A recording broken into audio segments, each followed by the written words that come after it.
13 September 2025 रोजी राज्यमंत्री advocate Ashish Jaiswal साहेब यांच्या मार्गदर्शनात युवा सेना आणि शिवसेना महिला आघाडी कार्यकारिणीची घोषणा करण्यात आली।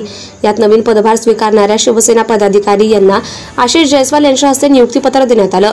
यात अमित आकरे, प्रफुल्ल शेंद्रे, वृषभ महाजन, शिवराम नागपुरे, आकाश अहिसकर, सागर जतरे, राजेश येनुरकर, रोहन जनबंधू, सौरभ थोटे, कुणाल महाजन, जितेंद्र कचवाह, विक्की महाजन, आशा राऊत, खुशबू इनमाते, अर्चना मेश्राम, दीक्षा शेंद्रे, सुरेखा सायरे, शुभांगी महाजन, सविता शेंडे, दीक्षा मोहनकर, अनिता बैस, चेतना महाजन, कोमल कुल्लरकर, स्वीटी महाजन, सीमा राजगिरे, पूनम कांबळे, विजेता खंडारे, निशा वाडकर, सोनाली कोहळे यांच्यासह अनेकांना शिवसेना आणि युवा सेनेचे नियुक्तीपत्र देण्यात आले।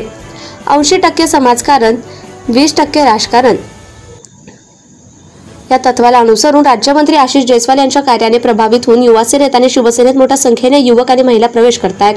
नामदार आशिष जयस्वाल यांनी रामटेक शहरात विधानसभा क्षेत्रात केलेलं कार्य लोकांपर्यंत काम करण्याचं आवाहन विकेंद्र महाजन यांनी सर्व नवनियुक्त युवा सेना आणि शिवसेना महिला आघाडी पदाधिकाऱ्यांना केले असून दोन्ही शहर प्रमुखांनी दिलेल्या माहितीनुसार ज्यांना जी जबाबदारी दिली आहे त्यानुसार रामटेक शहरातील शाखेचे फलक 17 वॉर्डात लवकरात लवकर लावण्याचे आदेश दिले।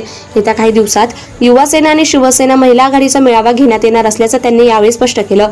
याप्रसंगी शिवसेना रामटेक तालुका प्रमुख विवेक तुरक, शिवसेना महिला आघाडी रामटेक तालुका प्रमुख रश्मिताई कठीकर, शहर आघाडी प्रमुख लक्ष्मी म्हात्रे, माजी नगराध्यक्षा नलिनीताई चौधरी, माजी नगर परिषद सभापती बिकेंद्र महाजन, युवा सेना शहर प्रमुख सौरभ सिंगनजुडे, उपशहर प्रमुख अतुल देवगडे, नितीन दुंडे, मेघा निरुडवार, शारदा इंदोरकर, मेघा वंजारी, ज्योती पडोळे उपस्थित होते। जनता टाइम्स, जटा टीव्ही चॅनलसाठी Raju Kapse, Vidarbha bureau chief. Subscribe now and press the bell icon.